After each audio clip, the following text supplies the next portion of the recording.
전능하사 천지를 만드신 하나님 아버지를 내가 믿사오며 그 외아들 우리 주 예수 그리스도를 믿사오니 이는 성령으로 잉태하사 동정녀 마리아에게 나시고 본디오 빌라도에게 고난을 받으사 십자가에 못 박혀 죽으시고 장사한 지 사흘 만에 죽은 자 가운데서 다시 살아나시며 하늘에 오르사 전능하신 하나님 우편에 앉아 계시다가 저리로서 산 자와 죽은 자를 심판하러 오시리라.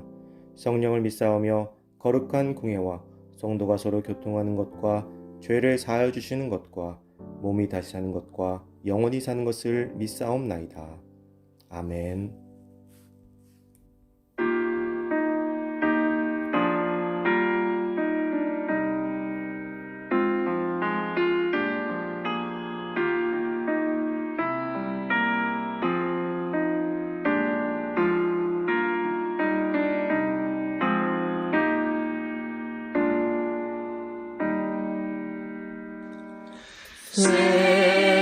세상의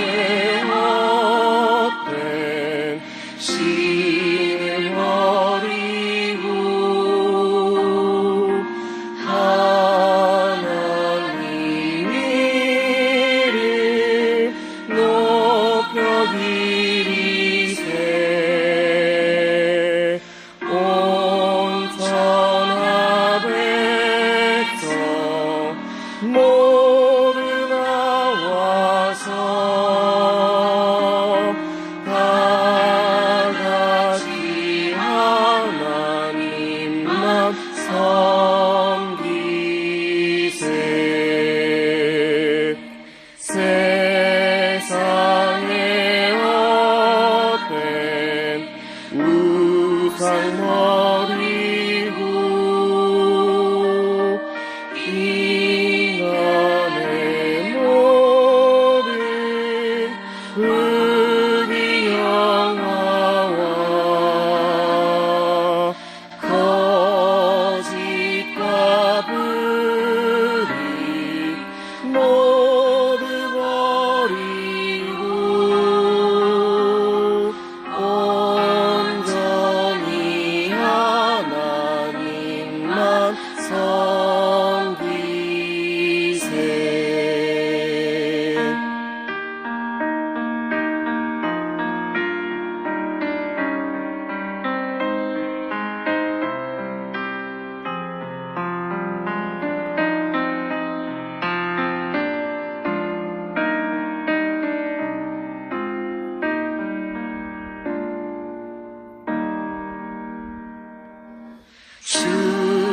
주님의 백성 서로 헤아려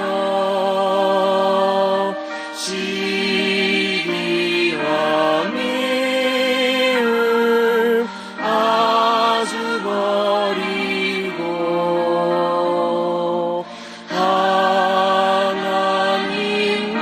하나님만을 홀로 섬기는 천국을 어서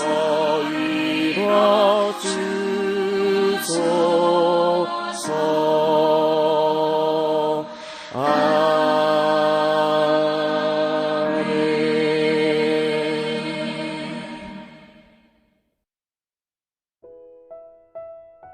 오늘 하나님께서 우리에게 주신 말씀은 고린도전서 4장 14절에서 21절 말씀입니다. 내가 너희를 부끄럽게 하려고 이것을 쓰는 것이 아니라 오직 너희를 내 사랑하는 자녀같이 권하려 하는 것이라. 그리스도 안에서 일만 스승이 있으되 아버지는 많지 아니하니 그리스도 예수 안에서 내가 복음으로써 너희를 낳았습니다. 그러므로 내가 너희에게 권하노니 너희는 나를 본받는 자가 되라. 이로 말미암아 내가 주 안에서 내 사랑하고 신실한 아들 디모데를 너희에게 보내었으니 그가 너희로 하여금 그리스도 예수 안에서 나의 행사 곧 내가 각처 각 교회에서 가르치는 것을 생각나게 하리라. 어떤 이들은 내가 너희에게 나아가지 아니할 것 같이 스스로 교만하여졌으나 주께서 허락하시면 내가 너희에게 속히 나아가서 교만한 자들의 말이 아니라 오직 그 능력을 알아보겠으니 하나님의 나라는 말에 있지 아니하고 오직 능력에 있음이라. 너희가 무엇을 원하느냐? 내가 매를 가지고 너희에게 나아가랴. 사랑과 온유한 마음으로 나아가랴. 아멘. 본받는 자라는 제목으로 오늘 말씀 나누도록 하겠습니다. 고린도 교회는 사도 바울이 2차 전도 여행 때 세운 교회입니다. 그리고 3차 전도 여행 당시에 에베소에서 사역하던 중 고린도의 글로의 집에서 온 노예를 통해 고린도 교회의 소식을 듣게 되었습니다. 평범한 사람이라면 당장이라도 고린도 교회로 달려갈 것입니다. 그곳은 자기가 세운 곳이기 때문이죠. 속된 말로 사도 바울의 지분이 있는 것이죠. 우리는 각자 속한 교회가 있습니다. 그리고 눈에 보이지 않지만 자신이 헌신한 만큼 그 교회에 대해 나름의 지분을 가지고 있다고 생각합니다. 아마 내가 세운 교회에 그런 문제가 있다면 어떤 마음에서든지 그곳에 가서 해결해 보고자 노력할 것입니다. 사실 한국 교회는 이러한 문제들로 인해서 교회가 갈라지는 경우가 많이 있습니다. 서로의 지분을 따지느라 법정 소송에 가는 경우도 종종 있어 왔습니다. 그런데 사도 바울은 고린도 교회에 편지를 쓸 뿐 그곳에 방문해서 바울파에 힘을 실어줄 염려가 있는 행동을 전혀 하지 않았습니다. 그래서 사도 바울은 믿음 가운데 낳은 아들인 디모데를 고린도 교회에 파송하게 됩니다. 사도 바울의 이런 마음을 모르는 그들은 사도 바울이 말이 어눌하기 때문에 그들에게 나오는 것을 두려워한다고, 자기네들이 승리했다고 착각하기도 하였습니다. 그래서 사도 바울이 말하는 것이죠. 어떤 이들은 내가 너희에게 나아가지 아니할 것 같이 스스로 교만하여졌다 라고 말입니다. 그러나 사도 바울은 그곳에 갈 계획을 가지고 있었지만 자신이 지금 가는 것은 옳지 못하다 여겨 디모데를 보내어 자기의 뜻을 전달하게 됩니다.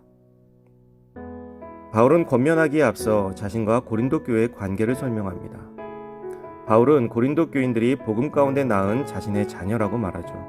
그는 고린도 교인들에게는 영적 아버지와 같은 존재였습니다.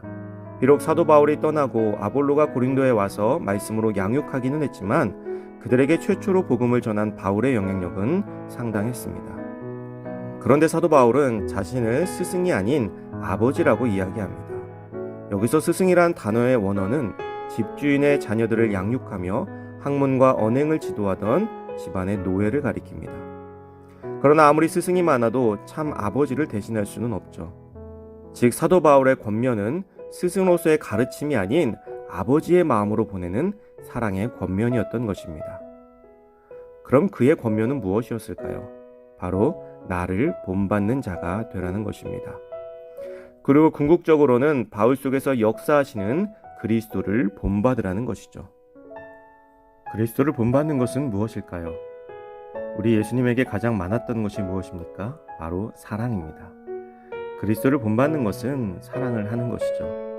그러나 그것이 전부는 아닙니다.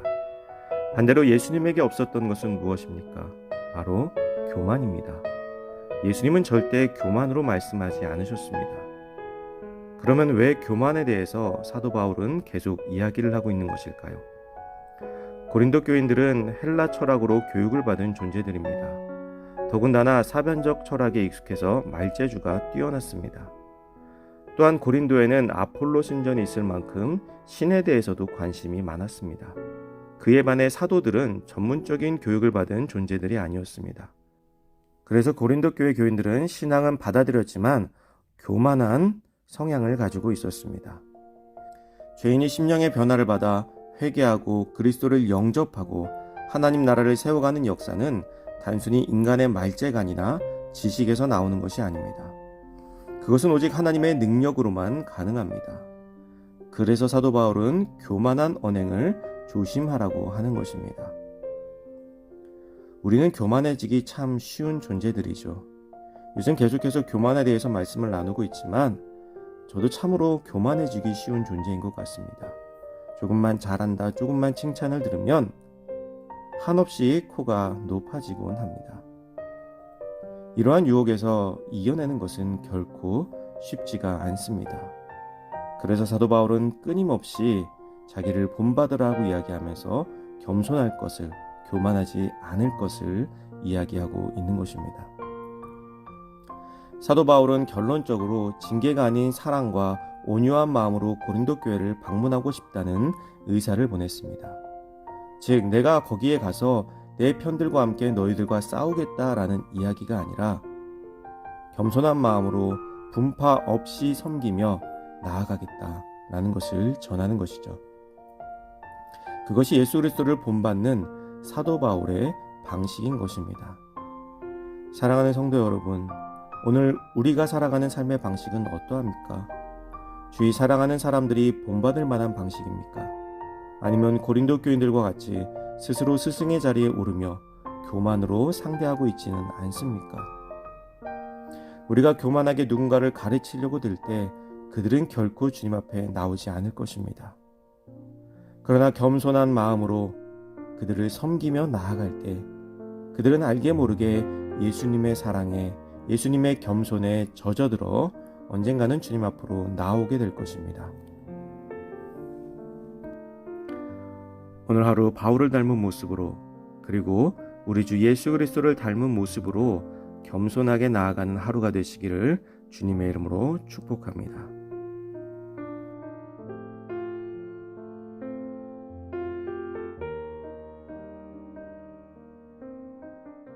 이 시간 함께 같은 제목으로 기도드리기를 원합니다. 첫째, 신앙으로 바로 서는 참된 그리스도인이 될 수 있도록 같이 한마음으로 기도합시다.